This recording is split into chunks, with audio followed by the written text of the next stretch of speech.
നമുക്ക് കറിക്ക് വേണ്ടത്ര കൊഞ്ച്, പച്ചമുളക്, കറിവേപ്പില, മുരിങ്ങയ്ക്ക, പച്ചമാങ്ങ. അരപ്പിനായിട്ട് കൊച്ചുള്ളി എടുക്കാം, വെളുത്തുള്ളി, ഒരു കഷ്ണം ഇഞ്ചി, എന്നിട്ട് ഒരു 2 പിടി തേങ്ങ. പൊടികൾ: 1/2 സ്പൂൺ മഞ്ഞൾപ്പൊടി, 1 സ്പൂൺ മുളക് പൊടി, ഒരു 3/4 സ്പൂൺ മല്ലിപ്പൊടിയും ഉപ്പും ഇട്ട് നമുക്ക് വെള്ളം ഒഴിച്ച് അരച്ചെടുക്കാവേ. ചട്ടിയെടുത്ത് വെളിച്ചെണ്ണ ഒഴിച്ച് കടുക് പൊട്ടിക്കാം.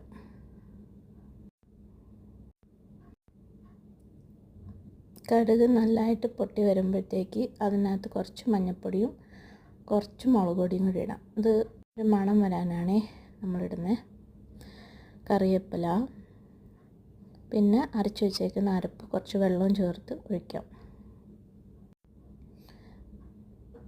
അത് ഒന്ന് ഇളക്കി എല്ലാം ഒന്ന് മിക്സാക്കി കുറച്ച് നേരം നമുക്ക് അടച്ചു വെച്ച് അതൊന്ന് തിളച്ച് വരട്ടെ.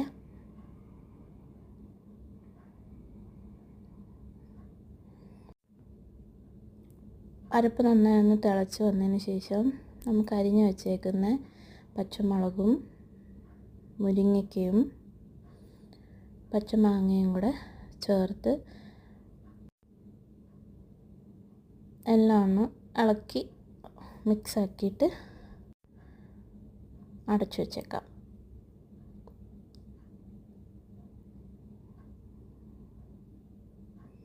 അപ്പോഴത്തേ നമുക്ക് കുറച്ചൊരു 2 പീസ് പുളി ഒന്ന് വെള്ളത്തിയിട്ട് കുറച്ചൊന്ന് കുതിരുമ്പോഴത്തേക്ക് ഒന്ന് പിഴിഞ്ഞ് മാറ്റി വെച്ചേക്കാവേ.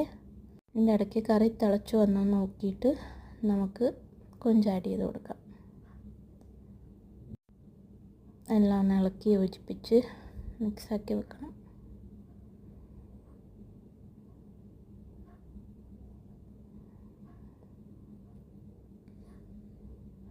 എന്നിട്ട് പുളിവെള്ളം അങ്ങോട്ട് ഒഴിച്ച് കൊടുക്കാം.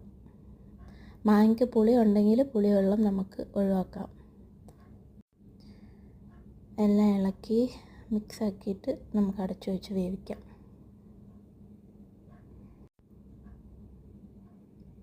ഒരു 10 മിനിറ്റ് കഴിയുമ്പോഴത്തേക്ക് നല്ലതായിട്ടെല്ലാം തിളച്ച് വരുന്നേക്കും. കൊഞ്ച് വേവാൻ വലിയ സമയം വേണ്ട, കുറച്ച് നേരം കൊണ്ട് കൊഞ്ച് റെഡിയാവും.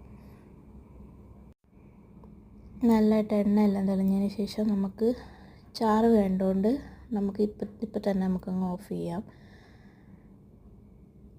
കാരണം കറി ഇരുന്ന് കുറുകും. അപ്പോൾ കണ്ടോ, കുറുകി വന്നിട്ടുണ്ട്. ഇനി ഇരിക്കുമ്പോൾ ഇത് വീണ്ടും കുറുകും, അതുകൊണ്ട് ഓഫ് ചെയ്യാം.